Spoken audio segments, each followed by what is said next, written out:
今天呢，这一场其实我是个人蛮兴奋的一场，因为我们邀请到了6位很有故事的嘉宾，他们的人生在海洋当中呢有很多的冒险的故事，很多我们平常人很难体验的经历啊。今天我一定要让他们来分享一下。首先呢，有请于所长，于所长给我们分享一下吧，您的故事。非常感谢啊。我是来自自然资源部第3海洋研究所，自己到过了南北极考察。反正这一辈子主要的工作就是生态环境保护以及基地生态环境的研究和保护。主要的还想就是让大家分享一下，中国目前在积极申报全球海洋中心城市当中，实际上不只是咱们深圳了，深圳已经是大力在推动全球海洋中心城市建设了。天津啊、上海、舟山还有青岛、上海，好些城市，总共有7、8个城市都在争取打造全球海洋中心城市。厦门是没有提出来打造全球海洋中心城市，但他提出来另外一个发展的目标，就是特色海洋中心城市。我想说一下，就是它这个特色海洋中心城市，在海洋生态的环境当中、生态文明当中，尤其是在海洋的宜居城市啊这样一个方面，它如何做的？按我自己的海洋人来理解，应该是打造海洋城市的那种乡愁。换句话说，你去了之后还会想再去，不断想再去这样一个乡愁。在海洋城市而言，它是非常重要一个生态基地。那么厦门现在如果说不是疫情的话，2019年、2018年来看，每年1亿多人次来到厦门去旅游，你想象一下，带动了整个商场服务业、其他海洋产业的巨大的发展。在某种意义上呢，是促进了整个城市蓝色经济发展。这个海洋的生态系统服务是非常之巨大的。这张图你们看得出来啊，有一个非常糟糕的一个叫典型的臭名昭著的一个湖泊，就云当湖，目前成为厦门非常之重要的城市生态中心调节区，带动了整个湖泊区域的环境发展以及生态文明政策水平提升。成为白鹭乐园，过去历史上曾经7年没有一只白鹭来这个地方，现在已经成为白鹭的故乡。当然，从一个湖泊的治理，滨海湖泊走向海湾区域治理，那个难度更大了。那厦门曾经开展过西部海域，比如像我们深圳也有西部海域啊，西海的整治。那么这个厦门日报报道，就期待啊厦门的西部海的蔚蓝再回来。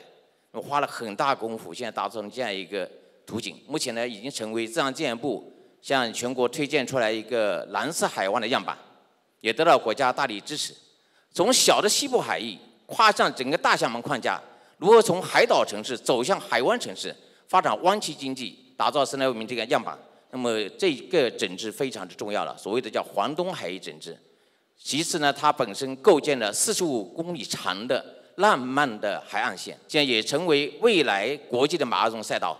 带动了整个岛外区域的大范围的生态发展，同时呢，在打造海湾区经济生态文明水平同时呢，来带动生物多样性保护，这是根本。也就只有保护好了生物多样性，这个所谓的生态文明、海洋生态文明，你是抓住了根本。厦门的生物多样性保护很典型，中华白海豚、文昌鱼都是旗舰物种，或者说国家保护动物。一定意义上呢，生物多样性旗舰物种保护好了，这个海湾的整个生态环境水平就能得到比较好的提升和保障，但是难度非常之大。厦门花了很大的功夫去做，从科学、技术、管理、法治综合配套，把这个白海豚呢，目前打造成联合国的向全世界出具样板，也积累了非常多好的经验。当然，海洋的保护里面最重要是把水体动力的保护好了，千万不要因为各种不合理的海洋工程呢，把动力给阻碍掉。那么动力阻碍造成一级污染物扩散的能力降低，环境容量降低，整个水质发生问题，赤潮灾害等等一系列生态问题都会因为动力影响。那厦门在这块里面呢，总结各种教训，在认识生态原理基础上，深化动力条件的根本性解决，把历史上因为交通问题所形的各种海堤，这边你看到图上啊，4个海堤啊，现在3个全面打开，一定意义上的恢复了大厦门湾里面的海洋动力的环流也好，动力条件改善也好，实际上整体而言提升了整体海湾区域的生态环境质量，宜居水平大量提升。目前的状态是这样一个良好的一个环境，那么这是一些非常好的一个夜景工程了。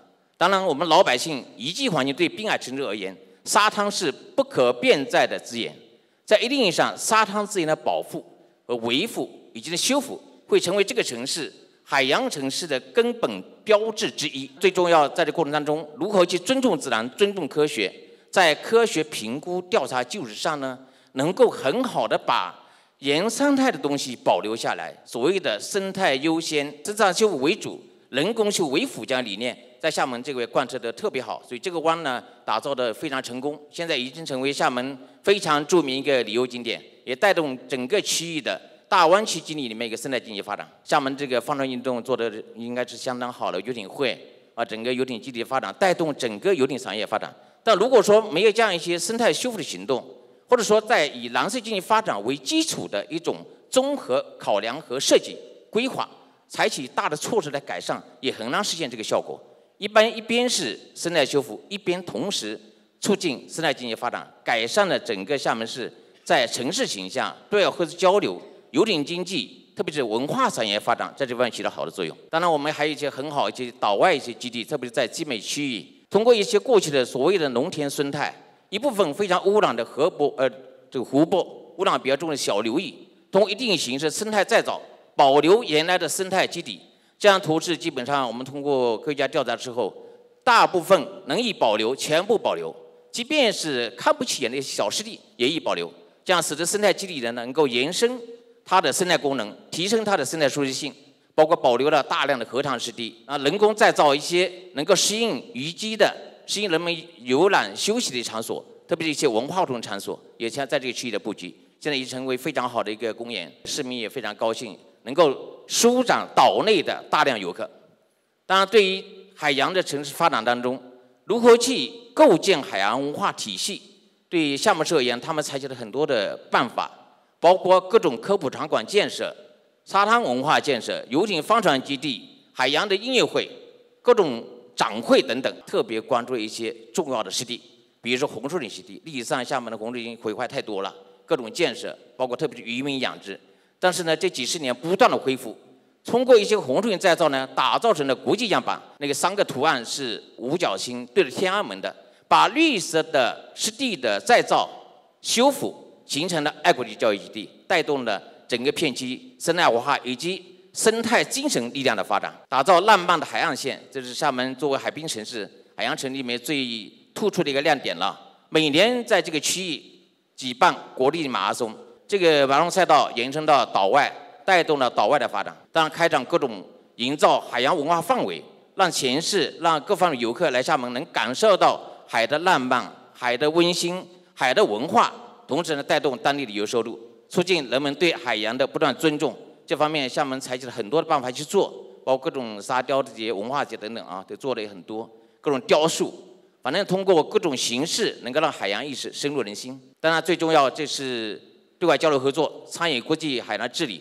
每年到海洋周期间，整个城市都如同过节一样来进行打造，进行各种文化的这种宣传、包装，把咱们中国的海洋经验向世界推出去。同时也吸引各方面专家来厦门进行推荐，能够让世界跟厦门呢，在打造海洋命运共同体当中体现它桥梁作用。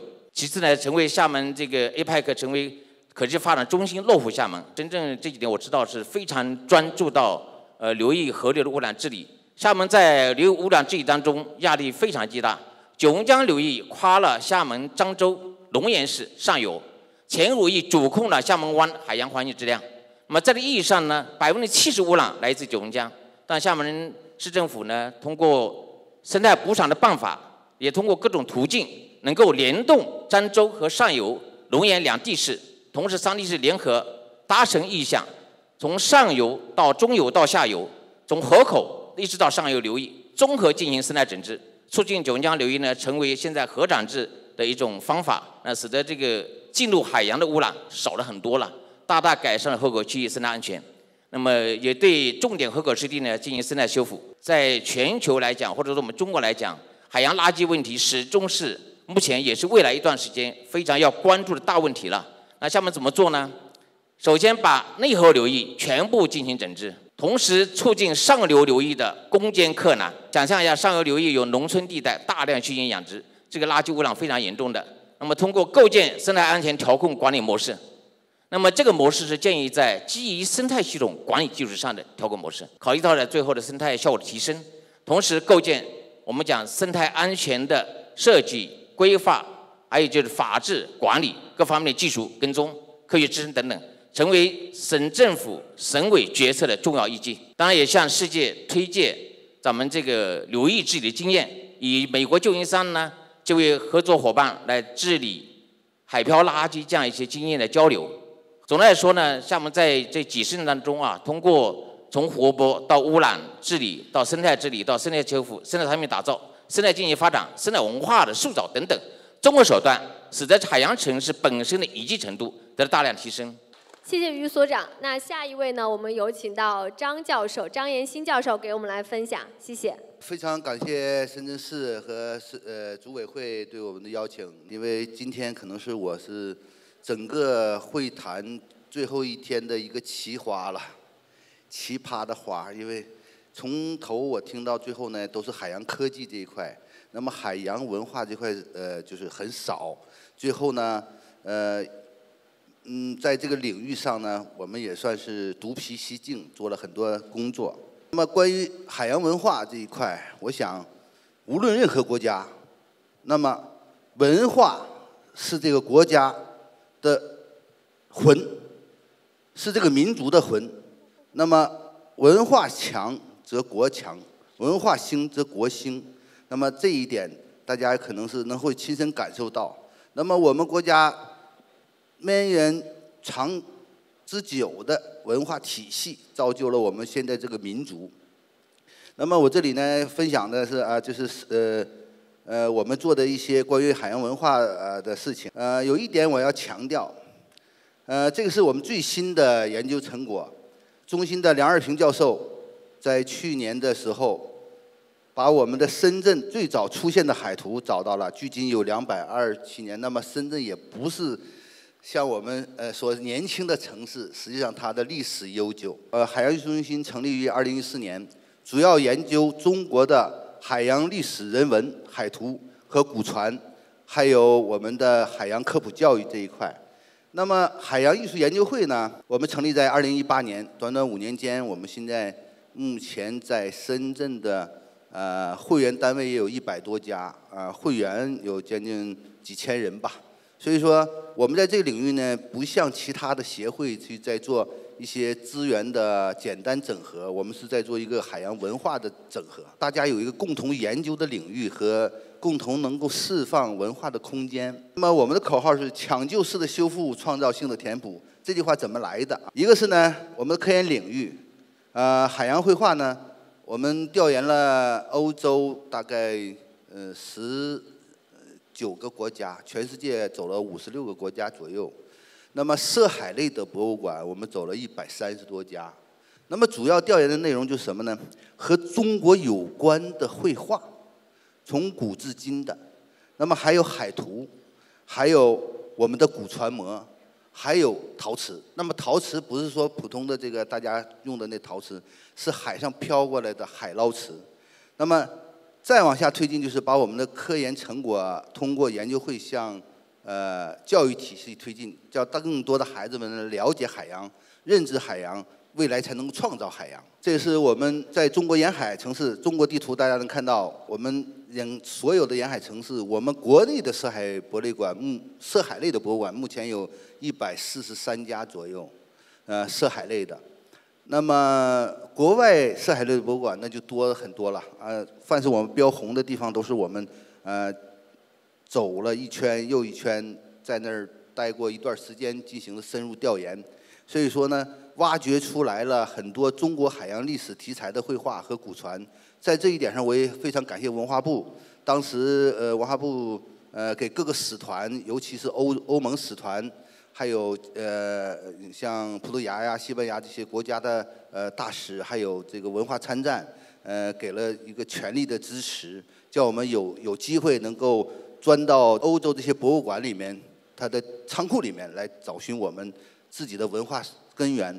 这是我们调研的，从古代战国的周子一直到现代的绘画。那这些画都是我们组织画家进行创作的，叫怎么讲呢？就是我们熟知的一般都有郑和呀，还有这个郑成功等等等，实际上比郑和牛的人多的是了。能够跨过大海，远洋传递中国文明的古代先人举不胜举啊！这个是我画的作品，就是因为刚开始搞海洋绘画的时候，没人愿意去画，我就先画了一个出海图啊，通江达海，这个画比较大一点。接下来呢，就是我们创作的，这就是舟子。我们以我们中心是最先发起的，把它定义为中国的海洋之父。为什么定它中国海洋之父呢？很多人不知道，舟子原名周衍，他写的《大瀛海》是在2500年前，第一个谈到了海与洋的概念。他是一个阴阳学者，他的家呢就在青岛。我们到了他的这个四下学宫，四下学宫是我们古代文人在2000多年前一个聚会讨论学术的地方。那么他这个书后来没有传世，但是他的很多内容呢，就是被他的学生抄诵。那么他谈到了第一篇写到了比海大于洋，就谈到了海与洋，所以我们把他这个人物的形象呈现出来，作为我们的海洋之父，中国大航海历史画卷的开篇。后来以此类推，创作了大概150多幅作品，比如这个汪大渊。郑和下西洋的时候是拿着汪大渊的日记走的。那么汪大渊属于少年游侠，从小喜欢航海，远渡重洋去了很多国家。他的最厉害一点，他写了一个岛屿志。岛屿志略呢，他只写他看到的东西，没有看到听说的都不写，他只写他看到的。所以说当时郑和下西洋的时候就拿着他的日记走的。所以我们也把这个人物呈现出来，叫我们的孩子们后人知道我们在世界大航海当中，我们从古至今就没有停歇过。这是父子3代。实质上，深圳大学建了一个跨界实验室，啊，就是艺术与科技。哈工大呢也在深圳建了一个国际设计学院。那么这些是为了什么呢？他们是积极的在推动，比如我也在想，科技给文化赋能，文化一定也给科技赋能。那么他们这个群体也都在积极的推进文化与科技的交融。希望我们能在未来深圳的城市建设和发展当中，无愧于我们深圳全球海洋核心城市。那么是国家给了深圳的一个命名，也是一个机遇，也是个挑战。那么作为海洋文化这个人文方面的领域的学者和专家，我们会拉动、积极推动和配合市政府在文化领域的宣传和教育。那这就是我们的母港基地啊，大家看一下，也很近，也很漂亮。最后呢，我就希望我们这个活动叫劈浪前行啊，一海扬帆。希望我们以后未来经常在这里沟通，有想沟通和我们了解海洋文化知识的，到我们深圳大学海洋艺术研究中心去啊！谢谢大家。谢谢张教授，我想大家周末可以考虑带家人和孩子去看一看哈。然后呢，接下来我们邀请到的是陈景浩，他是中国首位环球帆船冠军。陈老师，给我们带来你的故事吧。感谢主持人，感谢主办方的这个邀请，非常荣幸能够来到现场，跟这个几位前辈还有在座的嘉宾来聊一聊什么是航海，什么是帆船运动。在我10岁的时候就来到了深圳这座美丽的城市，当时的海边帆船运动还是几乎少之又少，可能在当时很多人连帆船是什么都不知道。而在那个时候，我很荣幸作为一名帆船运动员，开始了我的帆船的生涯。在过去的20年的帆船生涯中，我一直驾驶着帆船，不断地去探索这个所向往的大海。同时呢，在通过努力下，不断地成为一名更职业的运动员。在2017到18年的时候，我不仅作为一名中国的职业运动员，还代表祖国去参加世界上最顶级的环球帆船赛，它称之为沃尔沃环球帆船赛，也是属于世界上职业的帆船赛事之一。那么在这里呢，跟大家讲讲几个帆船赛呢，是跟大家比较容易知道的。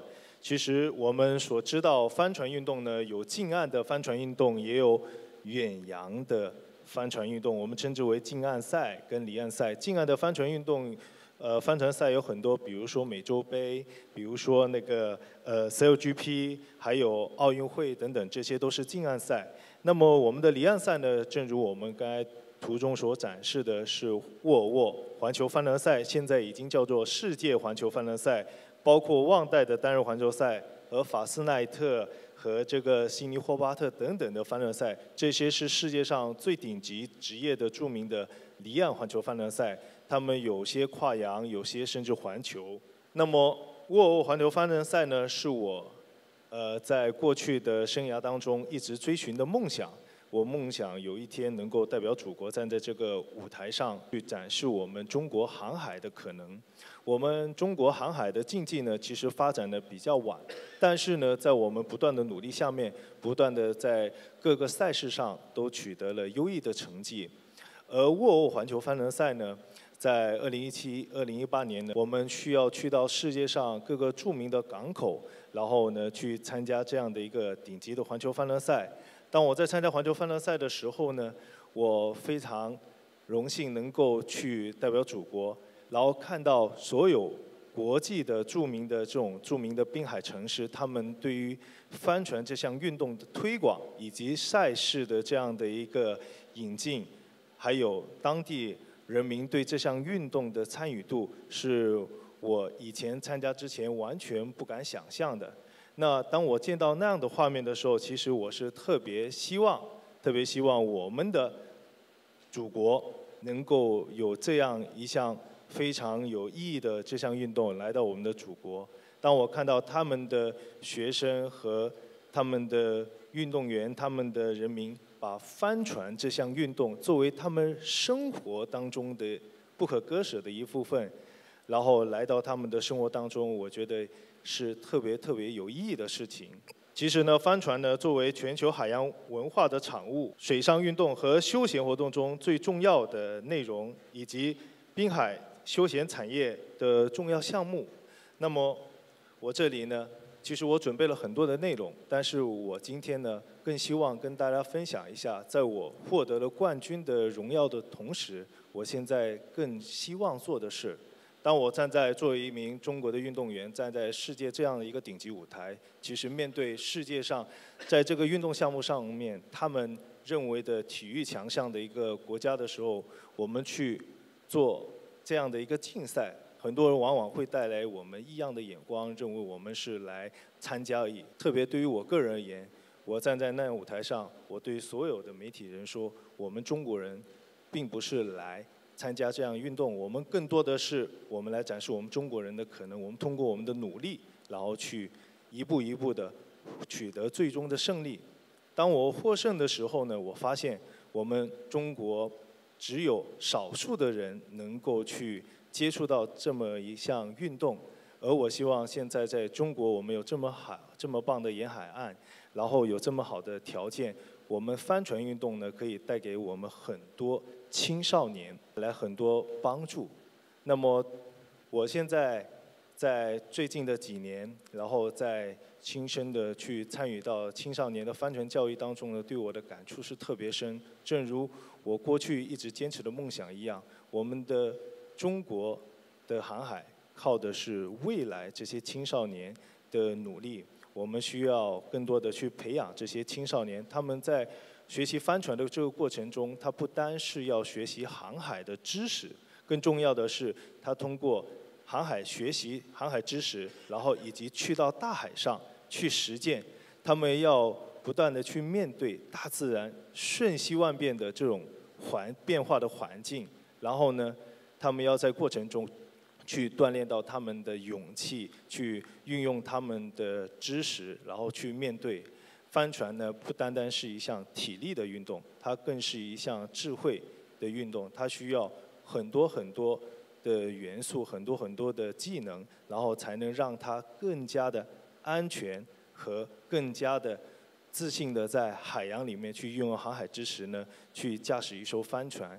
所以我希望未来的航海里面，我们现在呢要建设全球的海洋中心城市，我们离不开未来的这帮青少年，我们更多的是要让帆船运动走进学校，融入教育，让我们的深圳能够以后未来说到帆船，说到深圳，我们会联想到这个帆船的城市，联想到这个航海的城市。谢谢。谢谢陈景浩老师。其实现在已经是大家提到深圳的话，就会想到中国杯啊，这已经成为了不仅仅是深圳的名片，更是中国的名片。接下来呢 ，Let's turn to our online speakers. So first, I would like to invite Miss Sabine. So I understand you are the president of the Ocean Foundation. So could you share with us your experience of how to really make a public organization to really promote ocean, to create this ocean civilization, to really make people to familiar with marine, familiar with ocean? Thank you. Hello everyone in Shenzhen, and thanks for inviting me today to speak. I am the president of Fondation de la Mer. It was set up in France 7 years ago to gather French-speaking stakeholders in order to ensure we keep a free ocean, a healthy ocean, and that we exploit the ocean sustainably. With Fondation de la Mer, we have gathered public bodies and institutions, hundreds of local NGOs, non-governmental organizations, associations, and also dozens of scientific organizations and universities. With all these stakeholders, Fondation de la Mer has developed 4 major activities. The first one is in science. Everyone knows that the ocean is still largely unknown, especially beyond 200 meters deep. And as over half of our planet is covered with ocean over 200 deep, this is a big challenge for humanity, discovering and understanding how the ocean works, what lives under the ocean, and how this can contribute to the future of humanity. So first area for Fondation de la Mer is supporting science, supporting young PhD students, and ensuring the knowledge that they developed is widely shared for the benefit of humanity. Our second activities deal with the fight against plastic pollution. You all know that all scientists are saying that by 2050, the volume and mass of plastic will be probably higher than the volume and mass of life in the ocean, fish and plankton. So we definitely have to fight plastic pollution. You also know that at the end of the month, there is an international gathering of the ministries of environment from the United Nations who are working on a global treaty to fight plastic pollution. And this is something we at Fondation de la Mer are deeply involved in. We help and support hundreds of local NGOs who organize marine litter collections, mobilize thousands of citizens so that they understand that their everyday life has an impact on the ocean, and then understand that throwing away plastic is terrible for the environment and also terrible for their health. The second dimension we are engaged in, fighting plastic pollution, and we do that by mobilizing the society everywhere today in the French-speaking countries. Our third activities concerns protecting and restoring marine ecosystems. I have understood with the previous speakers that China and especially the Shenzhen community is very much concerned by marine protected areas and restoring coastal areas. I heard about mangroves. This is clearly something that globally we must be more proactive with. Protecting coral reefs, mangroves, seagrass is vital. Because although they only cover a marginal proportion of the ocean, they are the host of the vast majority of marine life. And this is where marine life reproduces and gets their food from. And this is why we also need to protect them. I should also add that the coral reefs and seagrass and mangroves are also able to capture CO2 from the air. And as fighting global warming is one of our common challenge for our future, protecting all these very fragile ecosystems is vital. And this is what we do at Fondation de la Mer with scientists, marine protected areas, and local communities. Our fourth activity and domain of activity is education. This is something I've also heard with the previous speakers, how we mobilize children, schools, how we mobilize the general public with aquariums and museums. This is vital because talking to the general public and getting them to understand that each of us has a link to the ocean. Every breath, every other breath we take, we should thank the ocean for it. Every other breath. 50% of the oxygen on our planet comes from the ocean. Most people ignore that. I'm sure that people in this room would know that, but most people on the planet ignore that. And this is our responsibility to make sure people understand that we owe our life to the ocean. We also need people to understand how globalization is indeed maritimization. The ocean is only one. We have one global ocean around the planet. The global trade depends on the ocean. It's 90% in volume and 80% in value of our global trade that goes through the ocean. In Asia, you know that even better than we do in Europe, because among you have the largest ports shipping in the world, and you know that over the planet there are 4 what I call choke points, i.e. Detroit or Canal that the vast majority of global trade goes through. This is the Malacca and the Hormuz Detroit, and the Suez and Panama Canal. And you remember when the Suez Canal was blocked by a container ship, that stopped the whole global trade on the planet. So that's something that the general public don't know, and we as a foundation need to explain to people. With children, we like working with sailors, like the honorable gentleman we heard just before. In France, we have a large culture of sailing around the world. And as I speak, there is a very famous transatlantic sailing race with 138 ships, sailboats that race across the Atlantic. We have millions of people following that race, and they also play on virtual regatta and really enjoy sailing with these great people.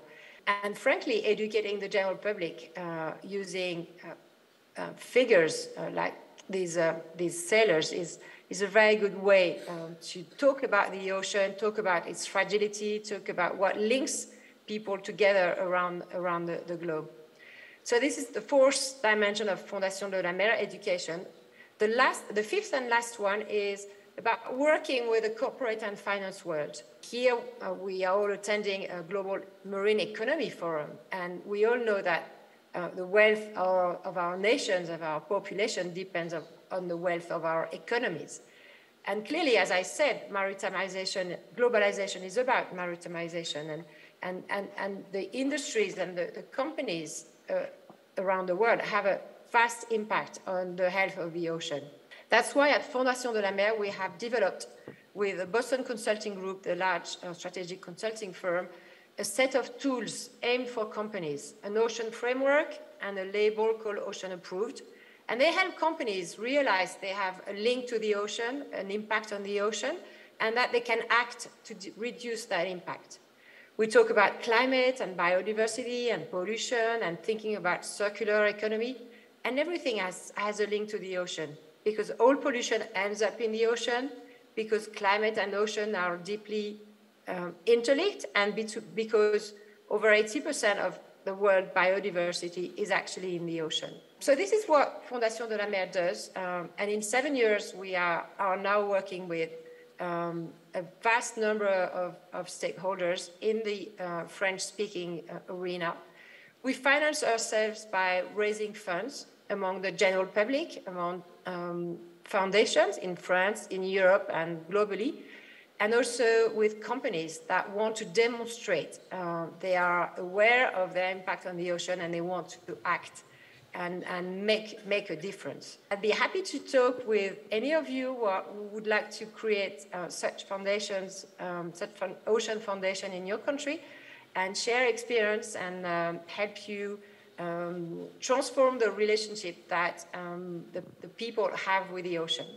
Thank you very much for listening to me. Thank you.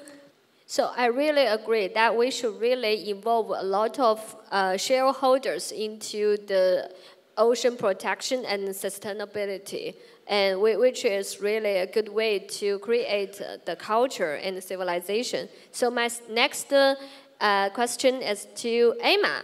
I know you are the senior researcher, research life and adventure life to us. Thank you. Good afternoon.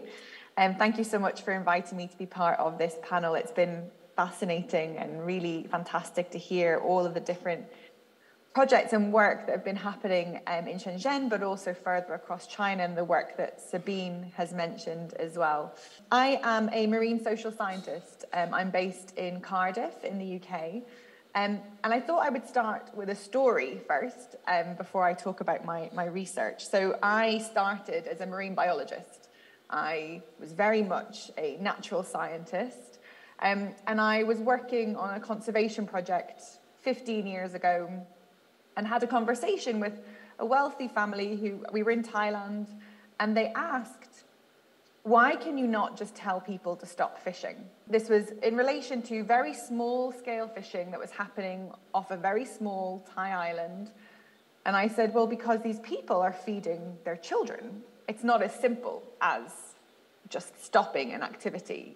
And it made me realize, that conversation made me realize that to protect the marine environment, the ocean that I so loved and that I was so passionate about protecting, that we had to understand people. So it's been brilliant, and I'm really honored to be part of a panel that is talking about ocean culture and how we can foster and encourage that ocean culture across different types of communities. 15 years ago, that conversation didn't happen very often, and it's been a real privilege of my career to be part of that conversation over the last 10 years or so. And I think one of the key things for me as a marine social scientist within the ocean decade is this recognition, firstly, of ocean science as being broad. And it's been fantastic to hear references to history and heritage and culture and art as part of how we understand the relationships between people and their ocean. And so thinking about ocean science, ocean research, as being broad, as being not just understanding the ecological and physical aspects of those systems, which are of course important, but also understanding the social aspects, the cultural aspects, the health and well-being aspects of those systems, and thinking about how we can harness that to engage more and more people, because there are always going to be people who are interested in the ocean. We've got them already. It's about trying to get those people who maybe aren't so interested, or who don't know what they can do, or who haven't been able to access experiences like sailing or diving or snorkeling. How do we get those people thinking about the ocean? People who aren't historically or traditionally expected to be part of that discussion.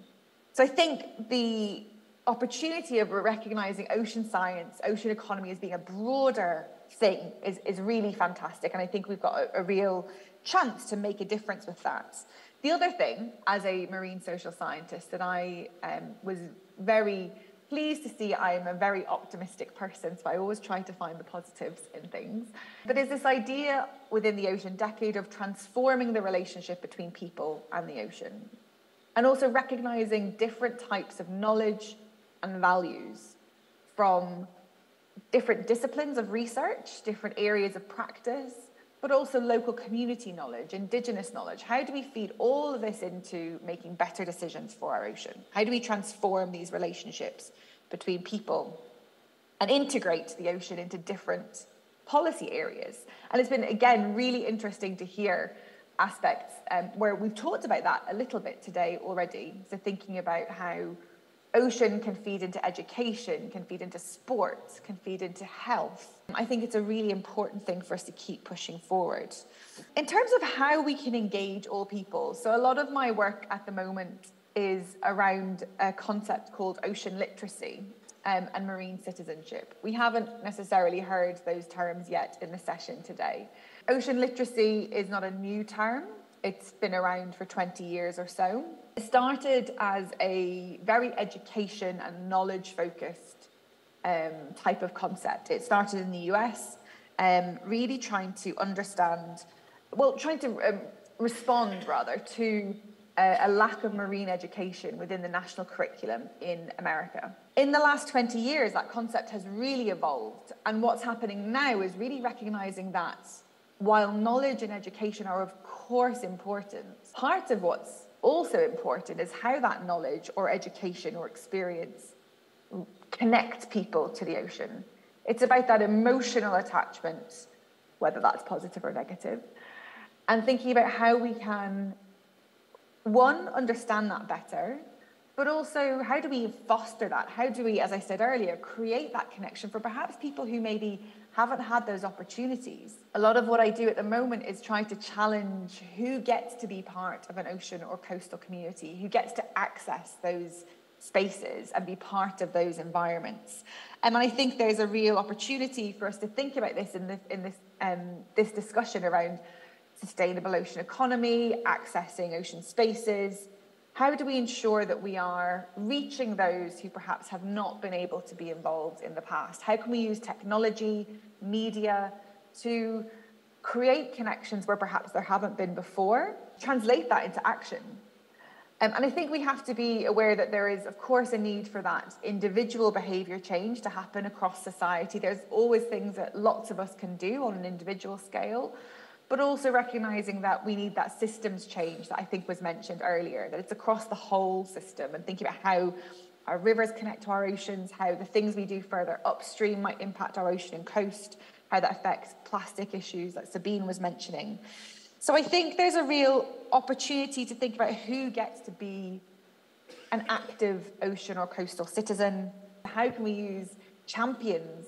How can we use media? How can we use foundations to really attract younger generations to not only better understand and know their ocean, but also have that emotional connection that will drive that behaviour change? Thank you so much for inviting me again, and I'll hand back over to the panel in the room. Thank you. Thank you, Emma, for your wonderful sharing with us. And Chris, I have the question for you.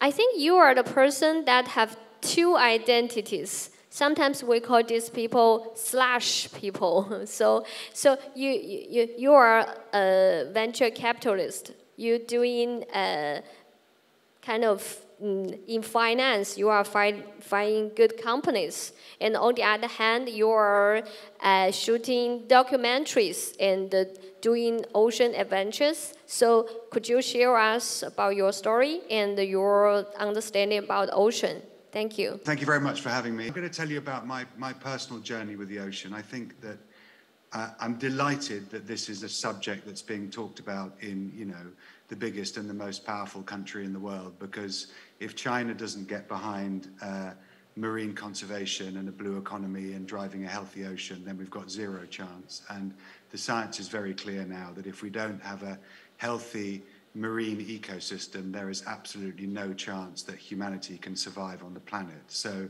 this is the single most important thing that anybody in this room, anybody on the planet can do, is to focus their attention on making sure that we have a sustainable and regenerative ocean system, because the ocean will make sure that we have resilience against the climate crisis. It will ensure that we have food security. It will ensure that we have oxygen to breathe. It will ensure that it can do its job. So this really is the most important thing we need to do. And I think there's three things that we need to look at in order to get there. And I'm going to tell you this through my personal journey. One is making sure that there's awareness and understanding of the problem. The second is that we have the right blend of government and philanthropic attention to drive marine protected areas and end overfishing.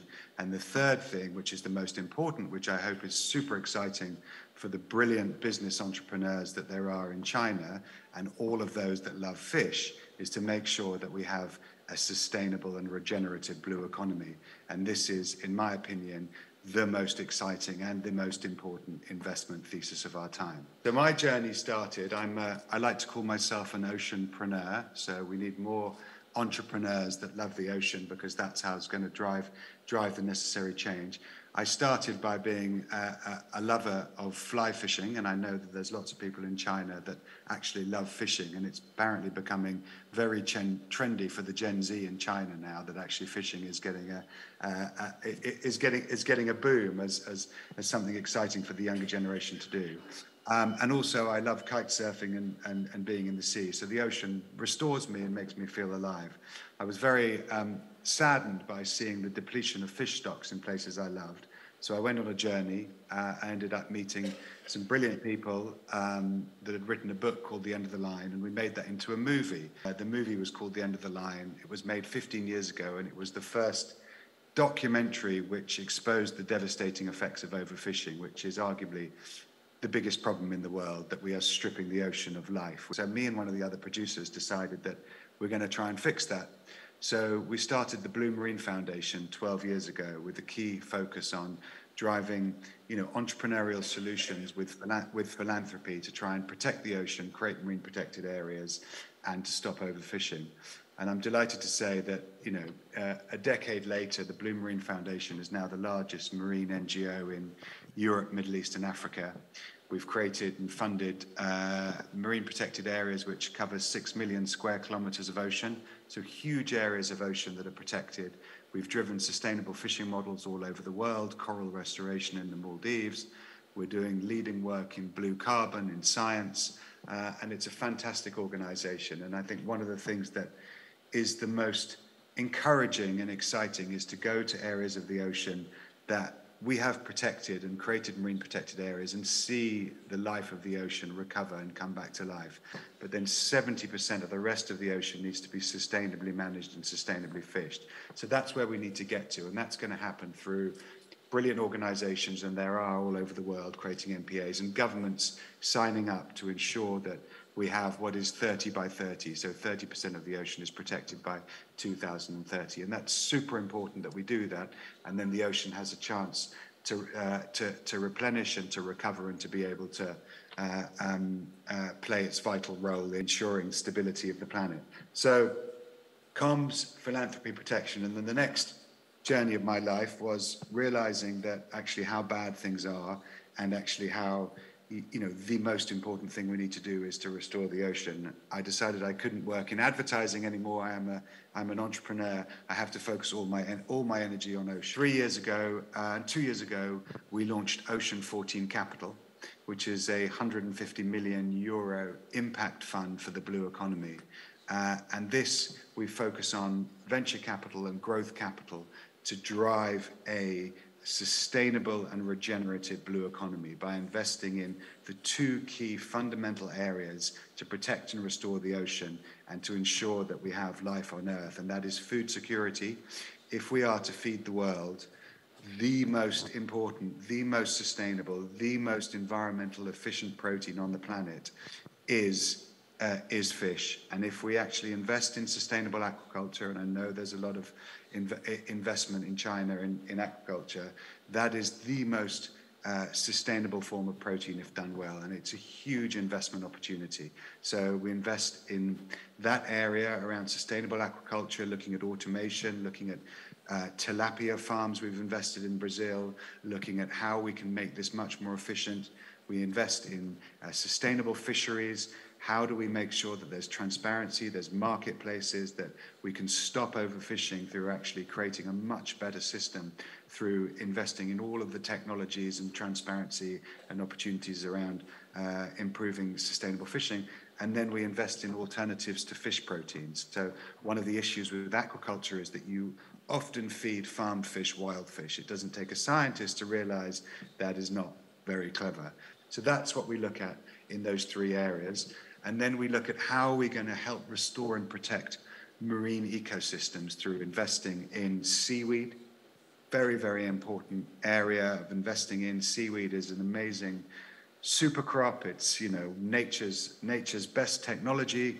It sequesters carbon that we've heard before, but also, you know, it can produce, if done correctly, alginates that can replace a lot of the bad things in pharma, in the beauty industry, in the nutrition industry. It can create algae that actually can feed humans, can feed fish, and actually biostimulants that can improve soil degradation and actually improve a lot of the issues that we're having with farming. So amazing investment opportunity in seaweed that's growing, and that's going to be a very, very big business. And then we look at how can we stop plastics getting in the ocean, and we heard before from Sabine how bad that is a problem. So we look at investing in recycling, sorting and collecting. That's what Ocean 14 does. It looks at actually how can it actually build a regenerative and sustainable blue economy by driving capital to invest in these areas, using the best new technologies and innovations that are there to transform the blue economy. It really is the biggest investment opportunity of our time. There's amazing companies in the blue economy that are looking for capital, that need support, need new technologies. We can actually help improve the health of the ocean by transforming the economy. We have zero chance of saving the ocean if we do not transform the blue economy and make this regenerative and sustainable. It's not going anywhere, the blue economy. It needs capital, and it needs to become a sustainable economy. And that is what Ocean 14 Capital is going to do. We are an impact fund. We make money for our LPs, but everything that we do will ensure that the businesses we invest in will have a positive impact on the ocean. We put 30% of our performance fee as linked to us achieving those impact KPIs that actually will drive protection of the ocean, will reduce greenhouse gases, will reduce the use of wild fish, and actually will create marine protected areas. We're very excited about the fund. We're doing investments all over the world, in Europe, in Singapore, in Norway, and very, very excited to hear any questions that you might have about those areas that I've been working in. Thank you, Chris. Thank you. So I would like to ask you one question. So could you please give me very short and precise answer? So first, I would like to ask Emma. So since our forum is being held in Shenzhen, and Shenzhen is going to build the marine city. So how do you think, what's your suggestion for a city that wanted to transfer it to become marine city? How does it involve the more marine culture? Could you share with us one or two sentences, the most important thing you think? I think it builds on some of what Chris has said, actually, that the ocean needs to be part of the whole conversation. So to be a truly marine or ocean city, ocean needs to be part of all of those discussions. So whether it's about transport and infrastructure, whether it's about accessing the coast and creating opportunities for people to get on and into the water, whether it's about business investments, education, making sure that if you are building an ocean or marine city, that the ocean is part of all of the discussions that come as part of that. So for me, I would just say, think ocean. That would be what I would say. Make sure that to whenever conversations are happening, plans, decisions are being made, think about where the ocean fits into those discussions. Oh yes, so we should also have as many as events like this in the future. 于所长您好，对，我想问问您啊，就是如果深圳想要打造全球海洋中心城市，那在这个基础之上的话，您觉得有哪一点是最重要的？我们还可以积极提升整个在生态文明如何让老百姓感受到、享受到这方面，可以大做文章。当然，包括海洋文化的发展。谢谢于所长。那接下来我想问一下，陈景浩老师，您觉得作为一个深圳人，如何来帮助自己的城市打造全球海洋中心城市？给我们1、2句话，谢谢。我认为心目中的全球海洋中心城市应该是所有不管是来到深圳的深圳人，还是所有全世界来到深圳的人民呢，他们会喜欢和向往这片深圳蓝色的海洋。那么应该是海上的白帆点点，然后呢有许许多多的欢声笑语和乘风破浪。谢谢。谢谢啊，非常美妙的景象，是不是？张延新张教授可以就此泼墨一幅。非常好，因为文体不分家嘛，我俩也是分不了了。这个现在我们又加上了科技，更高的赋能。那么我想，通过我们不同的角度，科技也好，体育也好，艺术也好，那么能够叫深圳利用现有资源，理性思维，把我们的城市建造成一个给后人能够留下痕迹的城市，给后人能留下希望的城市，那么也是为这个国家能够展现世界的一个城市。谢谢。Now it's turn to our online speaker. So Sabine, what's your suggestion for Shenzhen, a Chinese city, to become the marine city? Well, first, congratulations for asking that question. Because just by asking the question, it shows that you have already done half of the way, asking international speakers and talking between yourselves of what could be done. Just a couple of thoughts. The first one is that you know that 80% of the world population currently lives less than 100 kilometers from a coastline. So that means that the question you're asking for cities is actually the question that all of us are asking ourselves around the planet. As the ocean is warming, the sea level is rising, the climate events are getting stronger and stronger. Adaptation is key for the future.